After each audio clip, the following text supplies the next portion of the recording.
السلام علیکم ورحمۃ اللہ وبرکاتہ۔ آج ہم بات کریں گے ایک ایسی عظیم عید کی جو صرف خوشی اور گوشت کا دن نہیں بلکہ ایمان، وفا اور قربانی کا سبق دیتی ہے۔ جی ہاں، ہم بات کر رہے ہیں عید الاضحیٰ کی۔ کیا آپ نے کبھی سوچا ہم عید الاضحیٰ کیوں مناتے ہیں؟ جانوروں کی قربانی صرف رسم ہے یا اس کے پیچھے کوئی حکمت چھپی ہے؟ تو آئے وقت کا پردہ ہٹاتے ہیں اور چلتے ہیں صدیوں پیچھے، جہاں ایک نبی حضرت ابراہیم علیہ السلام اللہ کا حکم سنتے ہیں، اپنے بیٹے اسماعیل علیہ السلام کو قربان کرو۔ کیا یہ اللہ کا حکم تھا اور نبی کا کام ہوتا ہے اطاعت؟ حضرت ابراہیم علیہ السلام نے بغیر سوال کے حکم مانا، بیٹا بھی تیار، باپ بھی راضی، اور اللہ کی رضا سب سے اعلیٰ۔ اور جیسے ہی چڑی چلنے لگی، اللہ نے پکارا، اے ابراہیم، تو نے خواب سچ کر دکھایا، ہم نے تیرا بیٹا بچا لیا اور اس کی جگہ ایک عظیم قربانی رکھ دی۔ بس اسی سنت کو زندہ کرنے کے لیے ہر سال ذوالحجہ کی 10 تاریخ کو مسلمان پوری دنیا میں قربانی کرتے ہیں۔ یاد رکھیں، اللہ کو نہ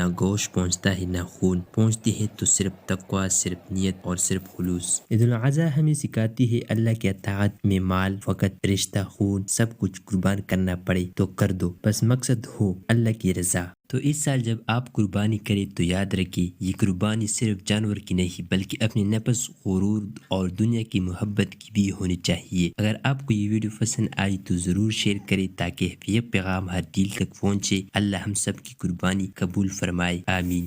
اگر آپ کو یہ ویڈیو پسند آئی تو لائک کریں، شیئر کریں اور ہمارے چینل کو سبسکرائب کریں تاکہ آپ کو مزید مفید معلومات مل سکے۔ جزاک اللہ خیر۔